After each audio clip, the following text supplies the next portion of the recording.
we're 2 weeks away from the much anticipated return of one of the greatest, Anderson Silva, stepping back in the octagon against Israel Adesanya.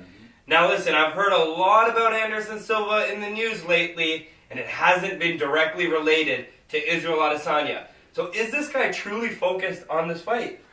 What have you been hearing in the news? I need to state that, right? Like what? I don't know what you're talking about, frankly. He said that he wants a super fight with Conor McGregor. Like, who doesn't want a super fight with Conor? Just recently? Recently, in an interview, said, Conor called me out years ago, and I think that fight should happen. I think we should settle the difference here.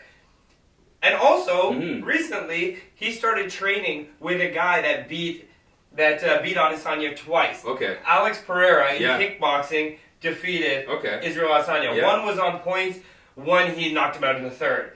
So he's trying to get in Israel's head that way, but you're not truly focused on your opponent. I mean, on that one specifically, I think if Anderson Silva's kind of using someone that beat Adesanya in the past in his camp, maybe that's just good strategy, because this is someone that can actually help me figure out how to catch this like amazing striker, right?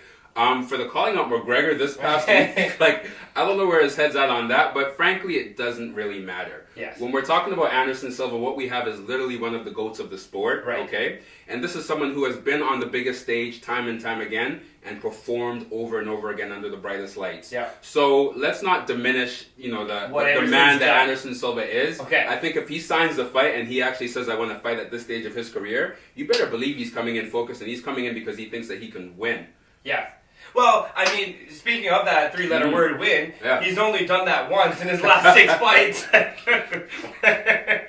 So it's hard to give him the same respect that we gave him back in 2014, 2015, right? But I think any fighter has an opportunity to get the job done. He's just got a very slim opportunity against Adesanya.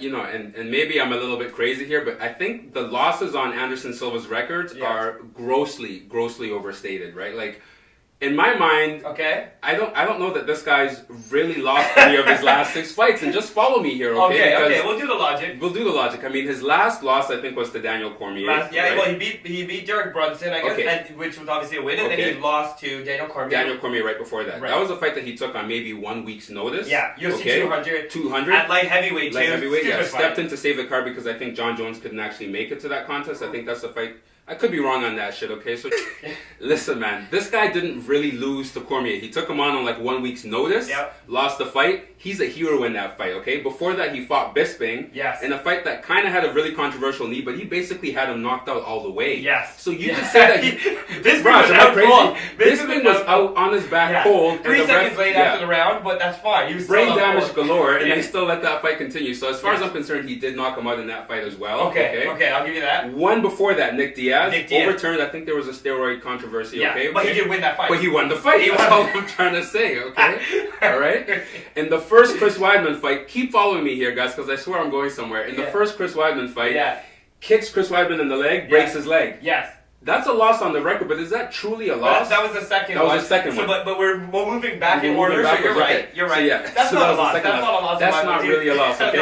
And then the first one, I mean, okay, he lost that first fight. That was a legitimate loss. But call me crazy if I say maybe he just got caught, right? Like, maybe he just got caught, and that was the end of it. So we really have to put those losses in perspective. Okay, I agree. Silva still has a real chance. I haven't seen too much of a step back for all the noise about, oh my God, this is like a setup fight for Adesanya. It's not warranted. Yeah, I think that Silva does have an opportunity here to silence all the doubters. Because there are a lot of doubters, including this guy right here, that thinks that he's over the hill, that thinks he's 40 plus. We saw what happened to Fedor the other day. I don't know if Anderson can really contend for that title in the near future, especially when he's calling for super fights against a 145-pound fighter. I can't believe he did that this week, man. That's crazy. But